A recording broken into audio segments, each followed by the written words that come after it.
Watch the trailer for Forbidden Games: The Justin Fashanu Story, a new documentary about the journeyman striker's life in and out of football and its tragic end. Watch the trailer for Forbidden Games: The Justin Fashanu Story, a new documentary about the journeyman striker's life in and out of football and its tragic end. Justin Fashanu's status in British football as a legend, in the truest sense of that word, is hard to dispute. His name has become notorious, his past actions either venerated or vilified, and his legacy frequently referenced, often without much context. From the time he burst onto the British football scene with goals and gusto at Norwich City in the late 1970s, right up to his suicide in an East End garage in 1998, Fashanu was a man who was talked about. Almost 20 years after his death, it's a mixture of authentic anecdotes and tall tales some he concocted himself which continue to shape our perceptions of a football trailblazer who was too hot to handle for society at the time. Forbidden Games: The Justin Fashanu Story, a new documentary from the makers of the Crazy Gang film which charted Wimbledon's ascent to FA Cup glory, attempts to bring some clarity to the fantasy that still surrounds Fashanu.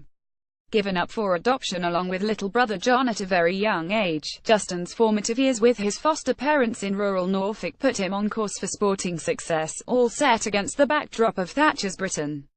His ambition and ability shine through while with the Canaries, most memorably in the exquisite turn-and volley goal he scored against Liverpool at Carrow Road in February 1980. A year later, aged 20, he was sold to Brian Clough's Nottingham Forest for £1 million, the first black player, and first under 21, to carry that price tag.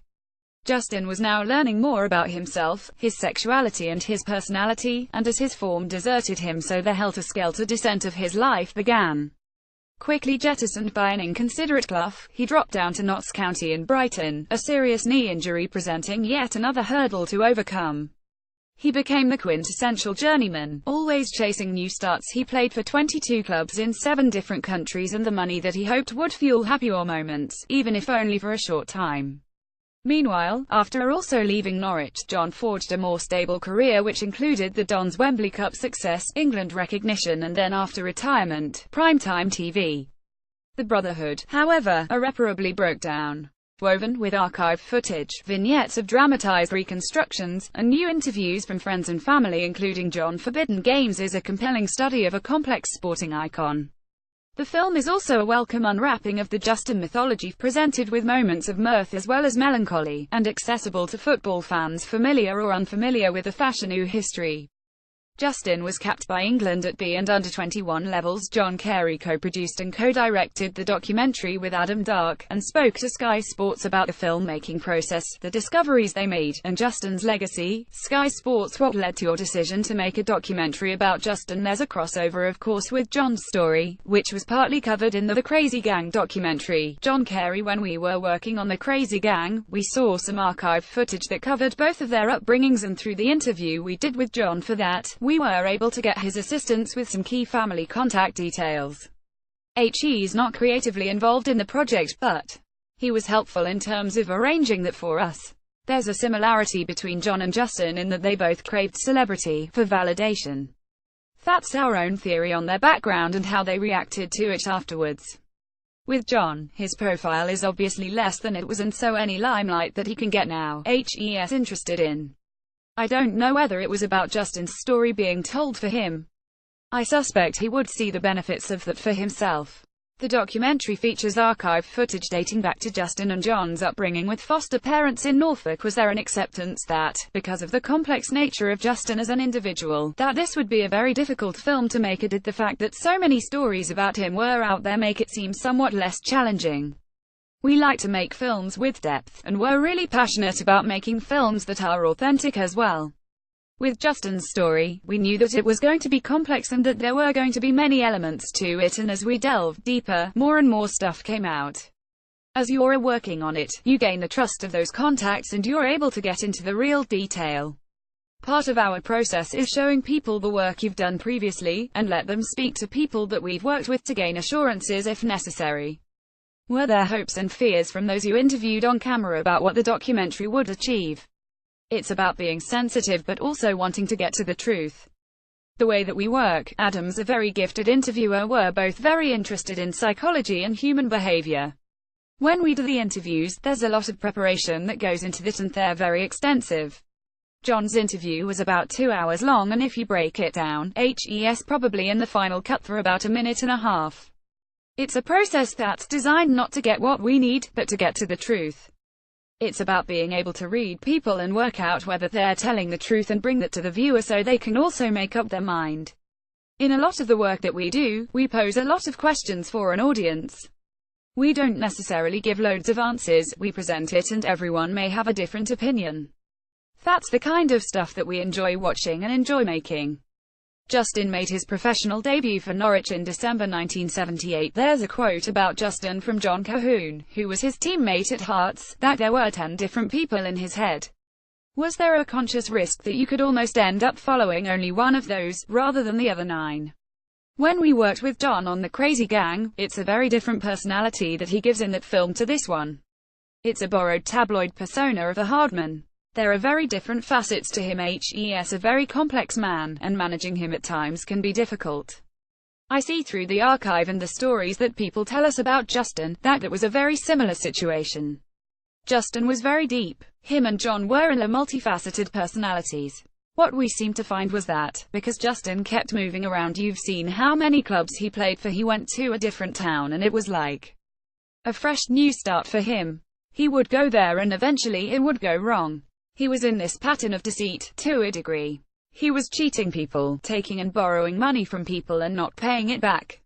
He looked at himself as a commodity. When the football wages began to go down, he realized that he was a commodity, and his personal life was a commodity, and the stories became more and more fantastic. The tabloid money was still coming in.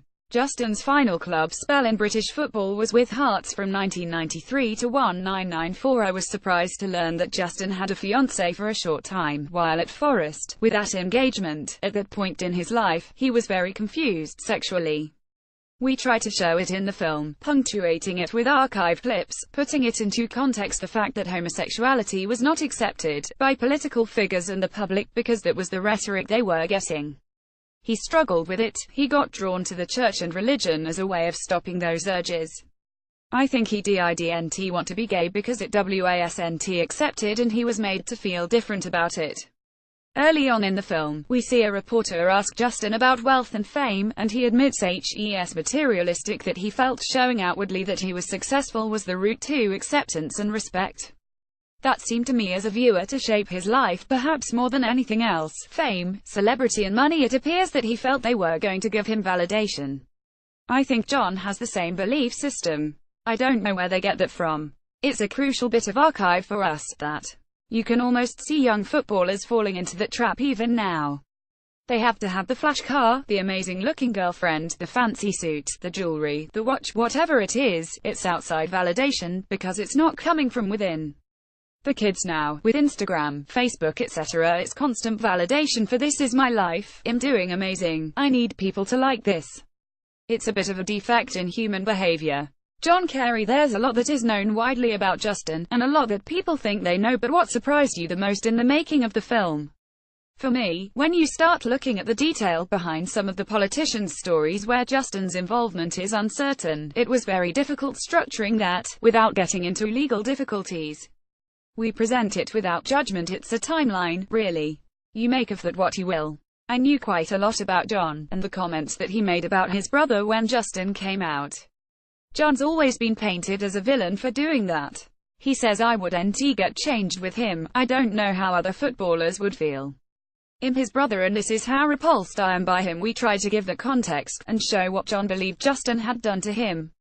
Also, it was important to note how John's star of fame was, compared to Justin's at that point.